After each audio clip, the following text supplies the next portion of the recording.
Bonjour, bienvenue dans la série sur les vecteurs. Alors, continuons sur les solutions des exercices, nous attaquons l'exercice 8.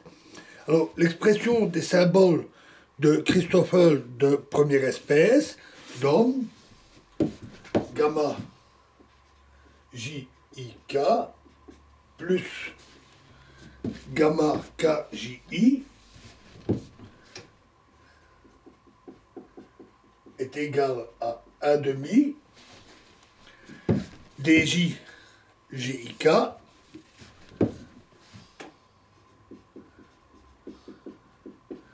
plus DKGJI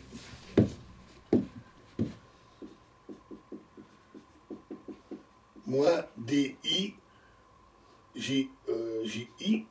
moins DIGKI plus 1 demi DKGJI plus DJGKI moins DIGJK.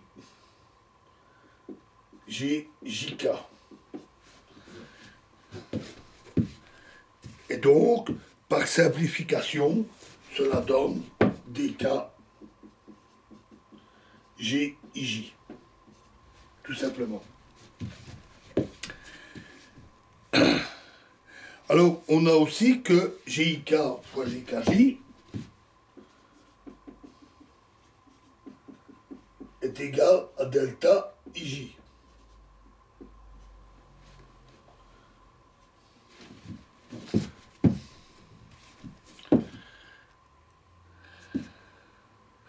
D'où on tire en dérivant que dm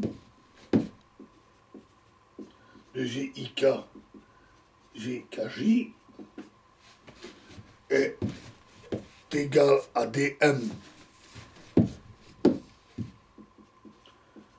de delta IJ, et delta IJ étant constant, ça donne 0.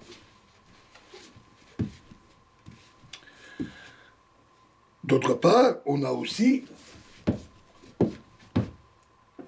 en dérivant les termes, c'est GKJ fois dm GIK plus GIK fois dm GKJ. C'est-à-dire que GIK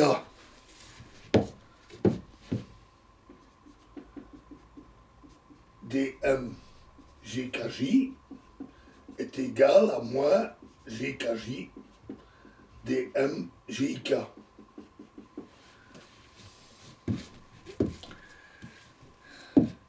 Et en utilisant à nouveau, alors, on multiplie maintenant par JL et on somme, et on trouve donc que JL est égal à moins JL fois le reste.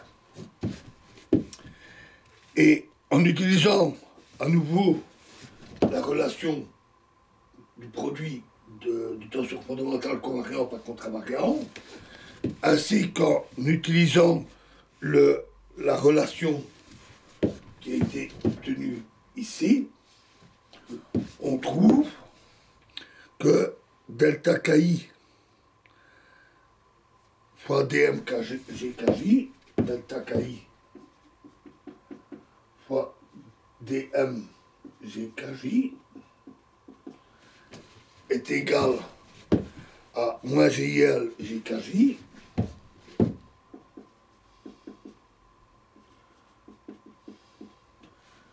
fois, en adaptant bien sûr les indices, gamma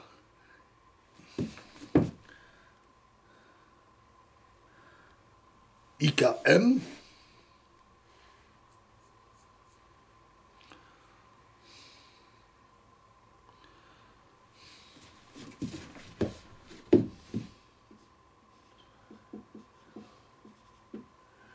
plus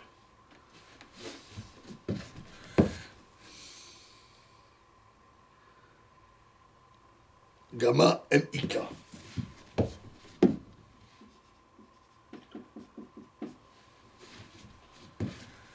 c'est-à-dire dmgj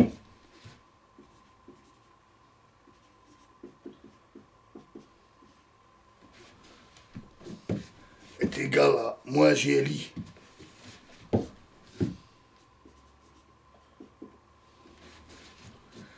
fois gamma MJL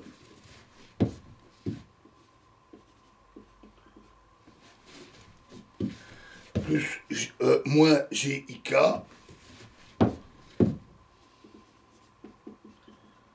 gamma MJK.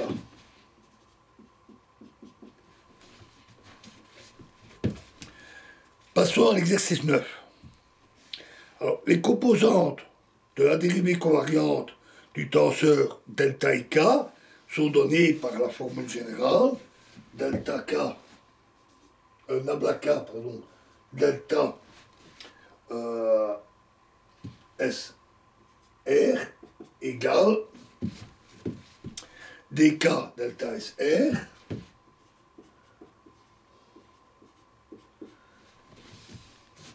moins plus pardon delta IR fois gamma KIS qui est égal à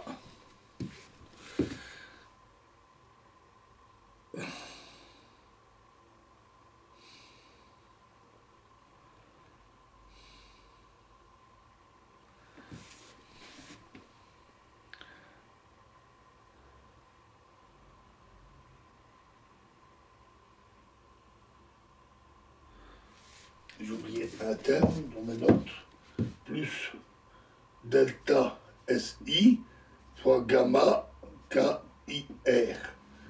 Et donc c'est égal, la dérivée donne 0, plus gamma KRS, moins, pardon, ici, moins KRI, gamma KRI, moins à nouveau en appliquant le symbole delta, KRS. Et donc le tout donne 0. La dérivée covariante de delta SR égale 0. Ce qui n'est pas étonnant puisque c'est un tenseur constant. Pour le tenseur fondamental, on a delta R GJ est égal à delta K GJ, pardon, égale dk GJ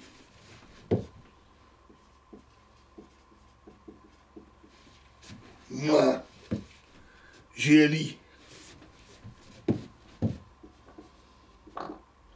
GLI gamma KLJ moins GIL moins GLJ, pardon, moins GJL fois gamma KLI qui est égal à dk GIJ fois gamma moins gamma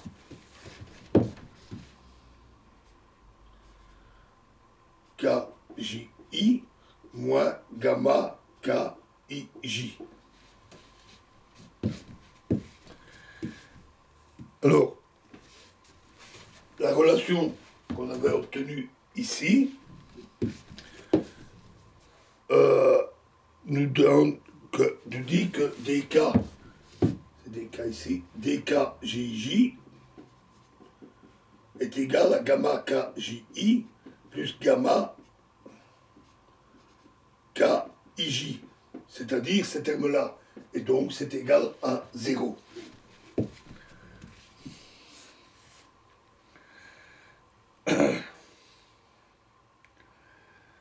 Pour les composantes contravariantes du tenseur fondamental, elles s'écrivent delta KGJ, nabla K GJ est égal à dk GIJ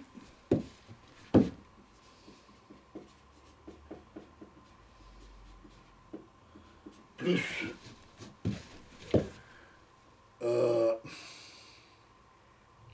GLJ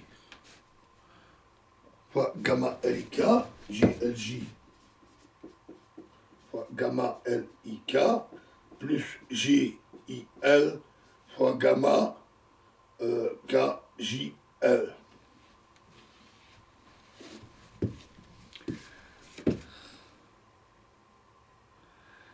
Et le résultat qu'on avait obtenu à la fin de l'exercice 8, pour que j'aille là, jusque-là, voilà, nous dit alors que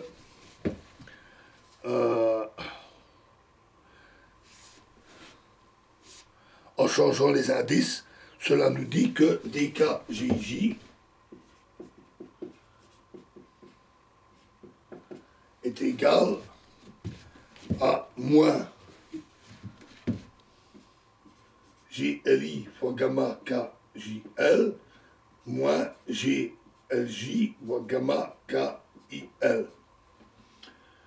Et donc, la somme des deux donne égale 0. On aurait pu le voir aussi directement à partir de celui-ci, en relevant simplement les indices, c'est-à-dire en multipliant par les GLI, GLJ, et ceci étant égal à 0, celui-ci est forcément égal à 0 aussi, mais le calcul direct est assez intéressant en lui-même. La différentielle absolue des composantes d'un tenseur GJ est donnée par D GJ est égal à DK GJ